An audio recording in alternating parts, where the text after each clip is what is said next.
ഈ കാൽഷ്യത്തിൻ്റെ normal level എത്രയാണ് എന്ന് നമ്മളെല്ലാവരും അറിഞ്ഞിരിക്കണം. ചിലപ്പോൾ അവരുടെ മരണകാരണത്തിലേക്ക് നയിക്കുന്ന ഒരു വലിയ പ്രശ്നമായിട്ട് തന്നെ ഇത് മാറുകയും ചെയ്തേക്കാം. കാൽഷ്യം അടങ്ങിയിരിക്കുന്ന ഭക്ഷണ സാധനങ്ങൾ എന്തൊക്കെ, അത് നമ്മുടെ ശരീരത്തിൽ ആവശ്യത്തിന് ഉണ്ടാകാനായിട്ട് എന്തെല്ലാം ചെയ്യണം, എല്ലിനും പല്ലിനും ഒരേപോലെ ബലക്ഷയം ഉണ്ടാകുന്നത് വഴി ചെറിയ വീഴ്ചയോ തട്ടോ ഉണ്ടാകുമ്പോൾ തന്നെ എല്ലുകളൊക്കെ പൊട്ടിപ്പൊടിഞ്ഞു പോവുക.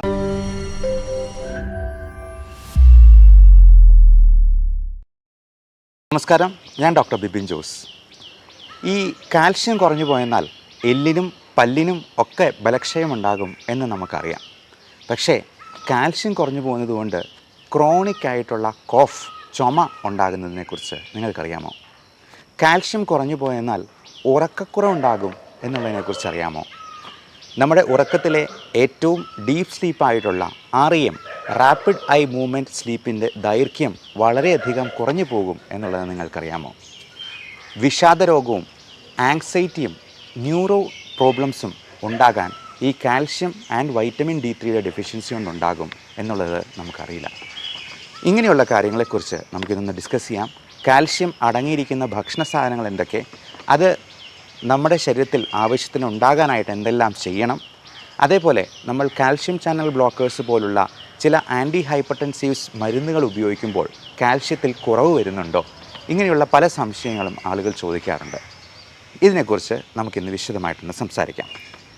നമുക്കെല്ലാവർക്കും അറിയാവുന്നതുപോലെ കാൽഷ്യം ഡെഫിഷ്യൻസിയുടെ സാധാരണയുള്ള ലക്ഷണങ്ങളാണ് മസിലുകളുടെ വേദന, മസിൽ പിടുത്തം, പേശി വലിവ്, അതുപോലെ ഭയങ്കരമായ ക്ഷീണം, എല്ലിനും പല്ലിനും ഒരേപോലെ ബലക്ഷയം ഉണ്ടാകുന്നത് വഴി ചെറിയ വീഴ്ചയോ തട്ടോ ഉണ്ടാകുമ്പോൾ തന്നെ എല്ലുകളൊക്കെ പൊട്ടിപ്പൊടിഞ്ഞു പോവുക. പ്രായമായവർക്കൊക്കെ ആണെങ്കിൽ എല്ല് പൊടിഞ്ഞു പോകുന്ന, അല്ലെന്നുണ്ടെങ്കിൽ എല്ലിൻ്റെ ഡെൻസിറ്റി വളരെയധികം കുറഞ്ഞു പോകുന്ന ഓസ്റ്റിയോപോറോസിസ് എന്ന അസുഖവും ഓസ്റ്റിയോ ആർത്രൈറ്റിസും ഒക്കെ കൂടെ ഉള്ളതുകൊണ്ട് തന്നെ ഇത് ഭയങ്കരമായി അവരെ ബാധിക്കാനിടയുണ്ട്. ചിലപ്പോൾ അവരുടെ മരണകാരണത്തിലേക്ക് നയിക്കുന്ന ഒരു വലിയ പ്രശ്നമായിട്ട് തന്നെ ഇത് മാറുകയും ചെയ്തേക്കാം. കാരണം കയ്യോ കാലോ ഒടിഞ്ഞ് ബെഡ് റിഡൺ ആയിട്ട് കുറേ നാൾ കിടക്കുമ്പോഴേക്കും അത് ബെഡ് സോറിലോട്ട് നയിക്കും. പിന്നീട് അങ്ങനെ തന്നെ ആൾക്ക് മരണം വരെ സംഭവിക്കുന്ന ഒരു രീതി കാണാറുണ്ട്. ഈ കാൽഷ്യത്തിൻ്റെ നോർമൽ ലെവൽ എത്രയാണ് എന്ന് നമ്മളെല്ലാവരും അറിഞ്ഞിരിക്കണം. അത് 8.6 മുതൽ 10.4 വരെയുള്ള milligrams per decilitre of blood, അതാണ് ഇതിൻ്റെ നോർമൽ ലെവൽ എന്ന് പറയുന്നത്. ഈ 8.3 തൊട്ട് 10.4 വരെ അല്ല എന്നുണ്ടെങ്കിൽ നമ്മൾ ആ കാൽഷ്യം ലെവൽ ഉള്ള ആളെ പരിശോധിച്ച് അതിന് ആവശ്യമായിട്ടുള്ള ഓൾട്രേഷൻസ് വരുത്തേണ്ടിയിരിക്കുന്നു എന്നർത്ഥം. ഞാൻ നേരത്തെ പറഞ്ഞതുപോലെ എല്ലുകൾക്കും പല്ലുകൾക്കും ബലക്ഷയം മാത്രമല്ല, ഉറക്കക്കുറവ്, ഓർമ്മക്കുറവ്, ചില കുട്ടികൾക്ക് ഓർമ്മക്കുറവ് ഉണ്ടാകാൻ തന്നെ ഈ വൈറ്റമിൻ D3 ഡെഫിഷ്യൻസി കാരണമാകും. ഈ കാൽഷ്യവും വൈറ്റമിൻ D3യും രണ്ടും ഒരുമിച്ച് പറയുന്നത് എന്തിനാണ് എന്ന് ചിലപ്പോൾ നിങ്ങൾക്ക് സംശയം തോന്നിയേക്കാം. ഇത് രണ്ടും ഒരുമിച്ച് ഒരേ സമയത്ത് നമ്മുടെ ശരീരത്തിലേക്ക് അബ്സോർബ് ചെയ്യുന്നതാണ്. വൈറ്റമിൻ D3 എന്ന് പറഞ്ഞാൽ നമുക്കെല്ലാവർക്കും അറിയാം. എന്നാൽ കോളികാൽസിഫറോൾ എന്ന പേര് പറയുമ്പോൾ പലർക്കും പെട്ടെന്നൊരു സംശയം തോന്നിയേക്കാം. രണ്ടും ഒന്ന് തന്നെയാണ്. ഈ കോളികാൽസിഫറോൾ വൈറ്റമിൻ Dയുടെ D3 വകഭേദത്തെ മാത്രമായിട്ട് പറയുന്നതാണ്. വൈറ്റമിൻ D3 വെയിലിൽ നിന്നും നമുക്ക് ഫ്രീ ആയിട്ട് നമ്മുടെ ശരീരം തന്നെ നിർമ്മിച്ചു തരുന്നതാണ്. പക്ഷേ നമ്മുടെ ഷർട്ടിടാതെ വെയിലത്ത് ഒരു അരമണിക്കൂർ നടക്കണമെന്ന് മാത്രം.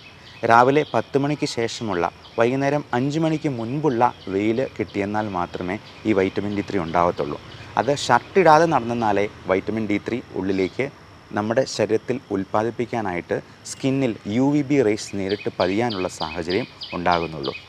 അപ്പോൾ അതുകൊണ്ട് തന്നെ വൈറ്റമിൻ D3യുടെ ഈ ലെവൽ ചെക്ക് ചെയ്യാൻ തന്നെ ഏകദേശം 1000 രൂപയോളം ചിലവ് വരും. അതിനേക്കാൾ വളരെ എളുപ്പത്തിൽ വൈറ്റമിൻ D3 നമുക്ക് ഒരു 100 രൂപയ്ക്ക് ഒരു മാസത്തേക്ക് സപ്ലിമെൻറ്റ് ചെയ്യുന്നതായിരിക്കും ഏറ്റവും നല്ലത്. കാരണം ഇതിൻ്റെ ടോക്സിസിറ്റി വളരെ അപൂർവമായിട്ട് ഇത് കാണാറുള്ളൂ. ടാബ്ലറ്റ്സും ഇഞ്ചക്ഷനും സിറപ്പും ബാക്കി ഭക്ഷണങ്ങളും എല്ലാം കഴിച്ച് വൈറ്റമിൻ D3 ഒത്തിരി സപ്ലിമെൻറ്റ് ചെയ്തു പോയെന്നാൽ മാത്രമേ ഇതിൻ്റെ കൂടുതലായിട്ടുള്ള പ്രശ്നങ്ങൾ കൊണ്ടുള്ള ടോക്സിസിറ്റി വരാറുള്ളൂ. എന്നതുകൊണ്ട് തന്നെ ഇതിൻ്റെ സപ്ലിമെൻറ്റ്സ് എടുക്കുന്നത് വളരെ സേഫാണ്. അതുപോലെ നമ്മൾ ഇതിൻ്റെ ലക്ഷണങ്ങളെക്കുറിച്ച് പറയുമ്പോൾ ഈ ഓർമ്മക്കുറവും വിഷാദരോഗവും ആങ്സൈറ്റിയും മരവിപ്പും കൈകാലെല്ലാം തരിപ്പും വേദനയും ചില സമയത്ത് ഇത് ഇറഗുലർ ഹാർട്ട് ബീറ്റ് വരെ ഉണ്ടാക്കുന്നു എന്നുള്ളതാണ്. നമ്മുടെ ആകമൊത്തമുള്ള പ്രതിരോധ ശക്തി തന്നെ വൈറ്റമിൻ D3യുടെ കുറവ് കൊണ്ട് കുറഞ്ഞു പോകുന്നു. അതുകൊണ്ട് ഇക്കൂട്ടർക്ക് പെട്ടെന്ന് റെസ്പിറേറ്ററി ഇൻഫെക്ഷൻസ് വരാനുള്ള സാധ്യതയുണ്ട്. ഈ ഇൻഫെക്ഷൻസ് വന്നാൽ തന്നെ അതിനെ നമുക്ക് കൺട്രോൾ ചെയ്യാനായിട്ട് ജസ്റ്റ് ആൻറ്റിബയോട്ടിക് മാത്രം കൊടുത്തെന്നാൽ മതിയാകാതെ വരും. അതിനോട് കൂടി ഈ സപ്ലിമെൻറ്റ്സും ബാക്കിയുള്ള മിനറൽസും കൂടി അഡീഷണലായിട്ട് ആഡ് ചെയ്ത് കൊടുക്കേണ്ടതായിട്ട് വരും. പ്രത്യേകിച്ചും അഡീഷണൽ മിനറൽസ് ആയിട്ടുള്ള മഗ്നീഷ്യം, സിങ്ക് തുടങ്ങിയവയും നമ്മൾ മൾട്ടി വൈറ്റമിൻ ടാബ്ലറ്റ്സിൻ്റെ കൂടെ കൊടുക്കുന്നത് ഓർക്കുക. അപ്പോൾ ഇതെല്ലാം നമ്മുടെ ബോഡിയുടെ ഇമ്മ്യൂണിറ്റിയെ വ്യക്തമായിട്ടും ഒന്ന് എൻഹാൻസ് ചെയ്യാൻ വേണ്ടിയാണ്. ഇതെല്ലാം പരസ്പരം റിലേറ്റഡ് ആണ് എന്നുള്ള കാര്യം പ്രത്യേകം ഓർക്കുക. അതേപോലെ തന്നെ ചില ആളുകൾക്ക് ഈ കാൽഷ്യവും വൈറ്റമിൻ D3യും കുറഞ്ഞു പോകുന്നത് കൊണ്ട് ഹാലൂസിനേഷൻസ് വരെ ഉണ്ടാകാം എന്നുള്ളതാണ്. അതായത് കാണാത്തത് കണ്ടു അല്ലെങ്കിൽ കേൾക്കാത്തത് കേട്ടു എന്ന് തോന്നുന്ന രീതിയിൽ അത്രയും പ്രശ്നങ്ങൾ ന്യൂറോളജിക്കലായിട്ട് ഇതിനുണ്ടാക്കിയെടുക്കാൻ പറ്റും എന്നുള്ളത് ചിലപ്പോൾ നമുക്കൊരു കൗതുകമോ ഞെട്ടലോ ഒക്കെ ആയിരിക്കും ഉണ്ടാക്കുക.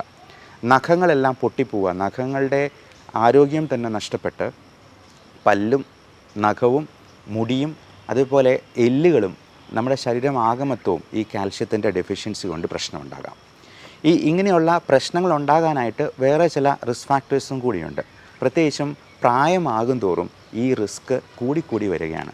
ഒരു 50 വയസ്സ് പിന്നിട്ട സ്ത്രീകളിൽ മെനോപോസിന് ശേഷം, മെനോപോസ് കഴിയുമ്പോഴത്തേക്കും ഈ ഈസ്ട്രജൻ്റെ ഒരു പ്രൊട്ടക്റ്റീവ് ഇഫക്റ്റും കൂടെ ഇല്ലാണ്ടാവും. അതുകൊണ്ട് തന്നെ സ്ത്രീകൾക്ക് ഹാർട്ട് അറ്റാക്കും സ്ട്രോക്കും പോലുള്ള പ്രശ്നങ്ങൾ ഉണ്ടാകാൻ സാധ്യത കൂടുതലാണ്.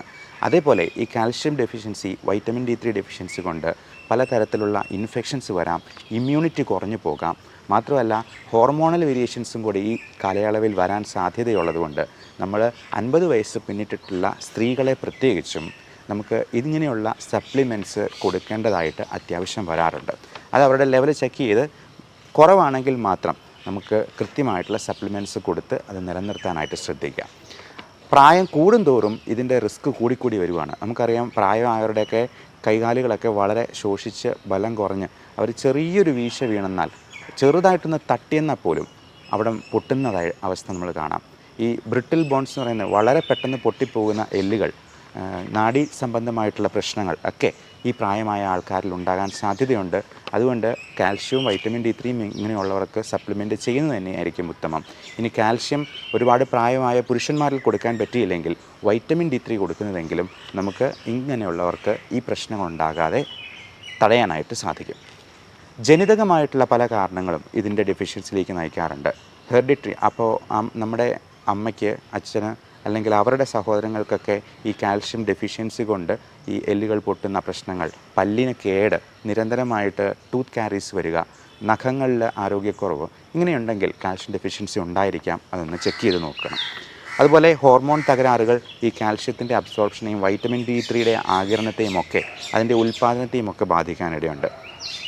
അതേപോലെ മറ്റസുഖങ്ങളുള്ള, പ്രത്യേകിച്ചും നമ്മുടെ ശരീരത്തിലെ പ്രോട്ടീൻ കണ്ടൻറ്റ് കുറഞ്ഞു പോകുന്ന ഹൈപ്പോ ആൽബുമിനീമിയ എന്ന കണ്ടീഷൻ വരുന്ന ലിവർ സിറോസിസ്, നമ്മുടെ കിഡ്നി അഫക്റ്റ് ചെയ്യുന്ന നെഫ്രോസിസ്, പിന്നെ പലതരത്തിലുള്ള ഇൻഫെക്ഷൻസ്, അതുമൂലം അങ്ങ് കാഠിന്യാവസ്ഥയിലെത്തുന്ന സെപ്സിസ്, ബേൺസ്, അതായത് പൊള്ളലേൽക്കുമ്പോൾ അതിൽ നിന്ന് വരുന്ന ഇൻഫെക്ഷൻസ്, ഇതെല്ലാം നമുക്ക് കാൽഷ്യം ഡെഫിഷ്യൻസിലേക്ക് നയിക്കുന്ന ഘടകങ്ങളാണ്.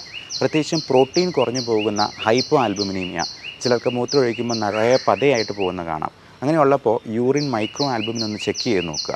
അപ്പോൾ ഒരുപാട് പ്രോട്ടീൻ ഇങ്ങനെ ശരീരത്തിൽ നിന്ന് പോകുന്നുണ്ടെങ്കിൽ ഓർത്ത് കൊള്ളുക, നമ്മുടെ മസിലിലെ പ്രോട്ടീനാണ് കുറഞ്ഞു വന്നത്. ചിലർ പറയും എൻ്റെ വെയിറ്റൊക്കെ നല്ലപോലെ കുറഞ്ഞു വന്ന്, അത് നല്ല രീതിയിലുള്ള വെയിറ്റ് ലോസ് ആണോ എന്നുള്ളത് പ്രത്യേകം നോക്കി ഉറപ്പ് വരുത്തുക. അതേപോലെ ചില ഭക്ഷണ സാധനങ്ങളോട് ഇൻടോളറൻസ് ഉള്ള ആളുകളുണ്ടാവാം. പ്രത്യേകിച്ചും പാലിൽ നിന്ന് കാൽഷ്യം നന്നായിട്ട് കിട്ടുന്ന ഒരു ഭക്ഷണ ഉൽപ്പന്നമാണ്. പക്ഷേ പാലിനോട് ഇൻടോളറൻസ് ഉള്ള, ലാക്ടോസ് ഇൻടോളറൻസ് ഉള്ള ആളുകൾക്ക് പാല് കുടിക്കാൻ പറ്റാണ്ടായി വരാം. അതുപോലെ പാലിൽ നിന്ന് ഉൽപ്പാദിപ്പിക്കുന്ന diary products, green leafy vegetables, ഇതിലൊക്കെ നല്ല രീതിയിൽ പ്രോട്ടീനും അതുപോലെ കാൽഷ്യവും അടങ്ങിയിട്ടുണ്ട്.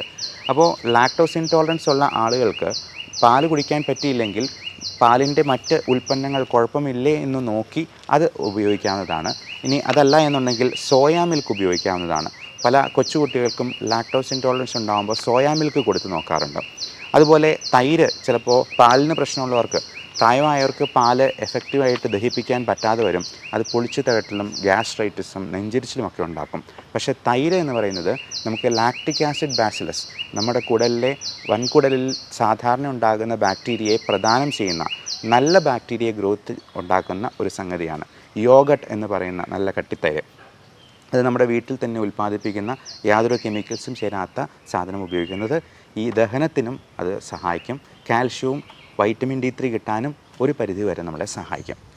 കിവി, ഓറഞ്ച്, ബെറീസ് തുടങ്ങിയ സാധനങ്ങൾ വളരെയധികം നമുക്ക് കാൽഷ്യം പ്രദാനം ചെയ്യുന്നതാണ്. ഈ ഫ്രൂട്ട്സിനെ എടുത്തു കഴിഞ്ഞാൽ അതിൽ ഏറ്റവും കൂടുതൽ കാൽഷ്യം അടങ്ങിയിരിക്കുന്ന ഏതാണെന്ന് ചോദിച്ചെന്നാൽ അത് ഏപ്രിക്കോട്ട് എന്ന് പറയുന്ന പഴമാണ്. അത് നമ്മൾ പെട്ടെന്ന് അങ്ങനെ കേട്ട് കഴിഞ്ഞാൽ എന്താണ് എന്നൊന്ന് സംശയിച്ചേക്കാം. ഈ ഏപ്രിക്കോട്ട് എന്നുള്ളതിന് മലയാളം പേര് മുട്ടപ്പഴം അല്ലെങ്കിൽ ശീമ ബദാം പഴം എന്നാണ്. നമുക്ക് ഇത് ഡ്രൈഡ് ഫ്രൂട്ട്സ് ആയിട്ടൊക്കെ സൂപ്പർ മാർക്കറ്റിലൊക്കെ കിട്ടുന്നതാണ്. അപ്പോൾ ഇത് നമ്മുടെ നാട്ടിൽ അത്ര സുലഭമല്ലാത്തതുകൊണ്ട് വേണമെങ്കിൽ ഡ്രൈ ഫ്രൂട്ട്സ് ആയിട്ട് വേണമെങ്കിലും ഏപ്രിക്കോട്ട് കഴിക്കാവുന്നതാണ്. അതിലാണ് ഏറ്റവും കൂടുതൽ കാൽഷ്യം കണ്ടൻ്റുള്ള ഒരു ഫ്രൂട്ട്. അതുപോലെ പൈനാപ്പിൾ, പപ്പായ, 2 P ഓർത്ത് വെച്ചാൽ മതി. ഈ പൈനാപ്പിളിലും പപ്പായയിലും നമ്മുടെ കപ്പളങ്ങാപ്പഴത്തിൽ നല്ലപോലെ കാൽഷ്യം അടങ്ങിയിട്ടുണ്ട്. ലിച്ചി പോലുള്ള ഫ്രൂട്ട്സിൽ അടങ്ങിയിട്ടുണ്ട്. ഗ്രേപ്സ് ഉപയോഗിക്കാവുന്നതാണ്. ഇതൊക്കെ നമുക്ക് പച്ചയായിട്ട് നമുക്ക് പ്രോസസ്ഡ് അല്ലാത്ത കഴിക്കുമ്പം എന്തെങ്കിലും അലർജി ഉണ്ടെങ്കിൽ അത് ഒഴിവാക്കണം. അലർജി ഇല്ലാത്ത ചിലപ്പോൾ ഡ്രൈഡ് ഫ്രൂട്ട്സൊക്കെ ആകുമ്പോഴത്തേക്കും അതിന് അലർജി ഉണ്ടാകാതെ വന്നേക്കാം. അത് ഏതാണ് നമുക്ക് അനുയോജ്യമെന്ന് നോക്കി അതിനനുസരിച്ച് അധികം ഉപ്പോ അധികം മധുരമോ ആഡ് ചെയ്ത് കഴിക്കാതെ നമുക്കത് അല്ലാതെ കഴിക്കാൻ പറ്റുന്നതായിരിക്കും ഏറ്റവും ഉത്തമം. അതുപോലെ തണ്ണിമത്തനിലും നല്ലപോലെ കാൽഷ്യം അടങ്ങിയിട്ടുണ്ട്. എല്ലാ തരത്തിലുള്ള നേന്ത്രക്കായകളിലും കാൽഷ്യവും പൊട്ടാസ്യവും നന്നായിട്ട് അടങ്ങിയിട്ടുണ്ട്.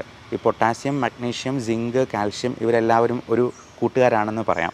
ഇവരുടെ എല്ലാവരുടെയും ഒരുമിച്ചുള്ള പ്രവർത്തനമാണ് നമ്മുടെ ഇമ്മ്യൂണിറ്റിയും എല്ലുകളുടെയും പല്ലുകളുടെയും ഒക്കെ ബലത്തെയും ഒക്കെ നമുക്ക് കൂട്ടാനായിട്ട് സാധിക്കുന്നത്. ഇനി കാൽഷ്യം ഒരു ദിവസം ഒരാൾക്ക് എത്ര വേണം?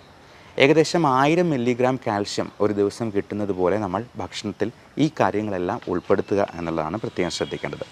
അതുപോലെ കോളിഫാക്കാൽസിഫെറോൾ എന്ന വൈറ്റമിൻ D3 അവൻ്റെ നോർമൽ റേഞ്ച് എത്രയാണെന്ന് നമുക്കൊന്ന് നോക്കാം. അത് 30 മുതൽ 50 വരെ nanograms per milli litre of ബ്ലഡിലാണ് ഉണ്ടാകുക. ഈ 30-ൽ താഴെയാണെങ്കിൽ തന്നെ മൈൽഡ് ഡെഫിഷ്യൻസിയാണ്. പക്ഷേ അത്ഭുതം എന്ന് പറയട്ടെ, പല ആളുകളിലും ഇത് ചെക്ക് ചെയ്ത് നോക്കിയാൽ 20-ലും താഴെയായിരിക്കും എന്നുള്ളതാണ്. ചിലർക്ക് 9-ഉം സിംഗിൾ ഡിജിറ്റ് ആയിട്ടുള്ള വൈറ്റമിൻ D3 ലെവൽ വരെ ഞാൻ കണ്ടിട്ടുണ്ട്. അപ്പോൾ ഇത് എല്ലാവരും ഒന്ന് ചെക്ക് ചെയ്ത് നോക്കുന്നത് നല്ലതാണ്. പിന്നെ ഇത്രയും പൈസ മുടക്കി ചെക്ക് ചെയ്യണമെന്ന് തന്നെ നിർബന്ധമില്ല. ഒരു D3യുടെ 60,000 യൂണിറ്റ്സിൻ്റെ ആഴ്ചയിൽ 1 വീതം 4-8 ആഴ്ചത്തേക്ക് എടുക്കുക. അതിനുശേഷം ഓരോ മാസം വീതം ഒരു വർഷത്തേക്ക് കണ്ടിന്യൂ ചെയ്യുക. വീണ്ടും ഇത് റിപ്പീറ്റ് ചെയ്യുക. അതായത് ഒരാഴ്ച 1 എന്നുള്ള കണക്കിൽ 4 ആഴ്ചത്തേക്ക് എടുക്കുക. ഇത് 4 ഏകദേശം 100 രൂപയെ വില വരത്തുള്ളൂ. ഈ D2 എന്ന് പറയുന്നത് ഇതിൻ്റെ വേറൊരു വകഭേദമാണ്. ഡിയുടെ എർഗോ കാൽസിഫെറോൾ എന്നാണ് അതിൻ്റെ പേര്. അത് കൂടുതലായിട്ടും നമുക്ക് ആനിമൽ പ്രോട്ടീനിൽ നിന്നാണ് കിട്ടുന്നത്. Chicken, meat items, egg white ഇതിൽ നിന്നൊക്കെ D2 കിട്ടുന്നതാണ്. പലപ്പോഴും നമ്മൾ വിചാരിക്കും വണ്ണം ഉള്ളവർക്ക് എന്തിനാണ് ഈ വൈറ്റമിൻ സപ്ലിമെൻറ്റ്സ് കൊടുക്കുന്നത്, അവർ ഓൾറെഡി നല്ല വണ്ണം വെച്ച് പോഷക കൂടുതൽ കൊണ്ടാണല്ലോ ഇരിക്കുന്നതെന്ന്. പക്ഷേ അത്ഭുതകരമെന്ന് പറയട്ടെ, ഒബീസിറ്റി ഉള്ളവർക്ക് ഈ വൈറ്റമിൻ D3യുടെ അളവ് കുറവായിരിക്കും. പ്രത്യേകിച്ചും അവർക്ക് പലതരത്തിലുള്ള ഗ്യാസ്ട്രൈറ്റിക് പ്രോബ്ലവും ഫാറ്റി ലിവറിൻ്റെ പ്രശ്നങ്ങളും നോസിയ, ഛർദ്ദിക്കാൻ വരവ്, ഓക്കാനം, ചിലപ്പോൾ ഛർദ്ദി തന്നെ ഉണ്ടാകാം, പിന്നെ ഭയങ്കരമായ ക്ഷീണം, ഉറക്കക്കുറവ്, കൺഫ്യൂഷൻ ഒക്കെ ഉണ്ടാക്കാനായിട്ട് ഇത് സാധ്യതയുണ്ട്. ഇതിന് കാരണം ഈ വൈറ്റമിൻ D3 നമ്മുടെ മെലാറ്റോണിനെ ഒന്ന് പിടിമുറുക്കുന്ന ഒരു സംഗതിയാണ്. അപ്പോൾ ഈ മെലാറ്റോണിൻ എന്ന് പറയുന്നത് നമുക്ക് ഉറക്കം തരുന്ന ഒരു ഹോർമോണാണ്. ഈ മെലാറ്റോണിനെ പിടിക്കാനായിട്ട് വൈറ്റമിൻ D3 ഇല്ലാതെ വരുമ്പോൾ ഭയങ്കരമായ ക്ഷീണവും തൂക്കവും, നൈറ്റ് ടൈമിൽ മാത്രമല്ല പകലും മുഴുവൻ കിടന്നുറങ്ങിയ എത്ര ഉറങ്ങിയെന്നാലും ക്ഷീണം ഒട്ടും മാറത്തുമില്ല. ഈ കൂട്ടർക്കാണ് അമിതവണ്ണം, ദുർമേധസ്, കൂർക്കം വലി. നമ്മൾ വിചാരിക്കുന്ന പോലെ കൂർക്കം വലിച്ചുറങ്ങുന്നത് ഒരു നല്ല ഉറക്കമല്ല. അത് നമ്മുടെ ഓക്സിജൻ്റെ അളവിനെ കുറച്ച് കളയുന്ന ശ്വാസതടസ്സം ഉണ്ടാക്കാവുന്നൊരു സംഗതിയാണ്. അതുപോലെ കഴുത്തിന് ചുറ്റും ചെറിയ കറുപ്പ് നിറമായിട്ട് വരിക, അക്കാൻതോസിസ് നൈഗ്ര എന്ന് പറയും. ഇങ്ങനെയുള്ള പ്രശ്നങ്ങളെല്ലാം ഈ ഡെഫിഷ്യൻസിയിൽ നിന്ന് വരാം. അപ്പോൾ ഒബീസ് ആയിട്ടുള്ളവർക്ക് D3 വളരെ കുറവായിരിക്കും എന്നുള്ളതാണ് നമ്മൾ മനസ്സിലാക്കേണ്ട ഒരു കാര്യം. കാൽഷ്യവും വൈറ്റമിൻ D3യും നമ്മൾ പ്രഗ്നൻസിയിൽ പ്രസവത്തോടെ അല്ലെങ്കിൽ ഗർഭിണിയാവുമ്പോൾ തന്നെ കാൽഷ്യം കഴിക്കാനായിട്ട് പറയാം. നല്ല പാലുണ്ടാകാനായിട്ടും പ്രീ എക്ലാംസിയ, അതായത് BP കൂടി പ്രഗ്നൻസി ടൈമിൽ BP കൂടുന്നതിനെയാണ് പ്രീ എക്ലാംസിയ എന്ന് പറയുന്നത്. അതുമൂലം ഉണ്ടാകുന്ന പ്രോട്ടീൻ യൂറിയ, മൂത്രത്തിലൂടെ പ്രോട്ടീൻ ഇങ്ങനെ പതയായിട്ട് പോകുന്ന ഒരു കണ്ടീഷൻ, ഇങ്ങനെയുള്ള സംഭവങ്ങളും എഡിമ പോലുള്ള പ്രശ്നങ്ങളുമൊക്കെ പ്രീ എക്ലാംസിയയിൽ നിന്നുണ്ടാകാം. അത് പ്രിവെൻറ്റ് ചെയ്യാനും ഈ കാൽഷ്യം സഹായിക്കും. കുഞ്ഞിന് നല്ല പാലുണ്ടാകാനായിട്ടും ഈ കാൽഷ്യം സപ്ലിമെൻറ്റ്സ് എടുക്കുന്നത് വളരെ നല്ലതാണ്. അതോടൊപ്പം നല്ല പ്രോട്ടീൻ റിച്ച് ആയിട്ടുള്ള ഫുഡും കഴിക്കുക. ചില പ്രത്യേക അവസരങ്ങളിൽ അതിനെ എൻഹാൻസ് ചെയ്യുന്ന ചില മരുന്നുകളും ഈ പ്രഗ്നൻസി പീരീഡിലും അതിനുശേഷം ഡെലിവറി കഴിഞ്ഞിട്ടും നമ്മൾ കൊടുക്കാറുണ്ട്.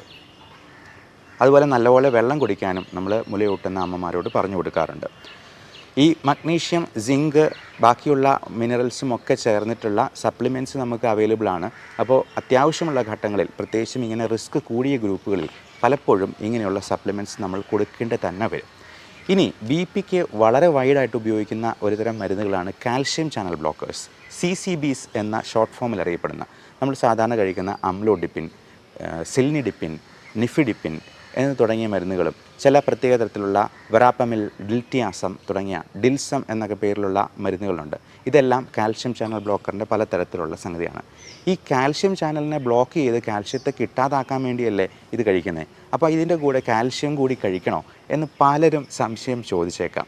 അല്ലെങ്കിൽ വളരെ സ്വാഭാവികമായിട്ട് മനസ്സിലുണ്ടാകുന്ന ഒരു ചോദ്യമാണിത്. നമ്മൾ ഈ കാൽഷ്യം ചാനൽ ബ്ലോക്കേഴ്സ് ചെയ്യുന്നത് കാൽഷ്യത്തെ ഹൃദയത്തിലേക്ക് കടത്തിവിടാതിരിക്കുക എന്നുള്ളതാണ്. അത് നമ്മുടെ എല്ലുകൾക്കും പല്ലുകൾക്കും എല്ലാം നല്ല ശക്തി ഉണ്ടാകാനും അവരുടെ ആരോഗ്യം മെച്ചപ്പെടുത്താനും ഇമ്മ്യൂണിറ്റി ഉണ്ടാകാനും ഒക്കെ സഹായിക്കും. പക്ഷേ ഹൃദയത്തിലേക്ക് അവനെ കടത്തിവിടുന്നില്ല. കാരണം ഹൃദയത്തിൻ്റെ മസിലിലേക്ക് കാൽഷ്യം നല്ലപോലെ കയറി ചെന്നിട്ടുണ്ടെങ്കിൽ ഹൃദയം ഭയങ്കര പ്രഷറിൽ പമ്പ് ചെയ്യാൻ തുടങ്ങും. അപ്പോൾ അവൻ്റെ ശക്തി അത്ര കൂട്ടണ്ട. അവന് BP അത് ഒരു കൺട്രോൾഡ് രീതിയിൽ മാത്രം പ്രഷർ കൊടുക്കുന്ന രീതിയിൽ ഹാർട്ടിനെ ഒന്ന് പിടിച്ചു നിർത്തുകയാണ് കാൽഷ്യം ചാനൽ ബ്ലോക്കേഴ്സ് ചെയ്യുന്നത്. അതായത് ഹാർട്ടിൻ്റെ സ്മൂത്ത് മസിൽ കോൺട്രാക്ഷൻ കുറച്ച് നിർത്തിക്കൊണ്ട് തന്നെ കാൽഷ്യം നമ്മുടെ ശരീരത്തിലുണ്ടാകും, പക്ഷേ അത് ഹൃദയത്തിലേക്ക് കയറുകയും ബ്ലഡ് വെസൽസിനെ കോൺട്രാക്റ്റ് ചെയ്യാനും അവനെ അനുവദിക്കാതിരിക്കുകയും ചെയ്യുക എന്നുള്ളതാണ് CCBs, കാൽഷ്യം ചാനൽ ബ്ലോക്കേഴ്സിൻ്റെ ധർമ്മം. അപ്പോൾ കാൽഷ്യം സപ്ലിമെൻറ്റ്സും കാൽഷ്യം ചാനൽ ബ്ലോക്കേഴ്സും ഒരുമിച്ച് കഴിക്കുന്നതിൽ യാതൊരു കുഴപ്പവുമില്ല എന്നർത്ഥം. ഇനി കാൽഷ്യം ചാനൽ ബ്ലോക്കേഴ്സായ അംലോഡിപ്പിനൊക്കെ കാലിൽ നീര് വയ്ക്കുന്ന ചെറിയ സൈഡ് ഇഫക്റ്റുകളൊക്കെ ഉണ്ടാകാം. അങ്ങനെ എന്തെങ്കിലും ഉണ്ടെങ്കിൽ നിങ്ങളുടെ ഡോക്ടറെ കൺസൾട്ട് ചെയ്ത് മാത്രം അത് തുടരുന്നതിനെക്കുറിച്ച് ആലോചിക്കുക. അത്യാവശ്യമില്ലെന്നുണ്ടെങ്കിൽ സൈഡ് ഇഫക്ട്സ് ഉണ്ടാവുകയാണെങ്കിൽ ഈ മരുന്നുകൾ മാറ്റിക്കൊടുക്കാവുന്നതാണ്. പകരം ഡയൂററ്റിക്സ് ഗ്രൂപ്പിലുള്ള മരുന്നുകളോ ബീറ്റ ബ്ലോക്കേഴ്സോ ഒക്കെ നമുക്ക് BP കുറയ്ക്കാനായിട്ട് കൊടുക്കാവുന്നതാണ്. ഈ വിഷയത്തെപ്പറ്റി എന്തെങ്കിലും സംശയം ഉണ്ടെങ്കിൽ താഴെ കാണുന്ന നമ്പറിൽ 9567710073 എന്ന നമ്പറിൽ വാട്സാപ്പ് ചെയ്യുക. അത്യാവശ്യമെങ്കിൽ മാത്രം കോൾ ചെയ്യുക. അർജൻറ്റ് കൺസൾട്ടേഷൻ ആവശ്യമുള്ളവർക്ക്. Everyone stay safe, stay healthy. Thank you.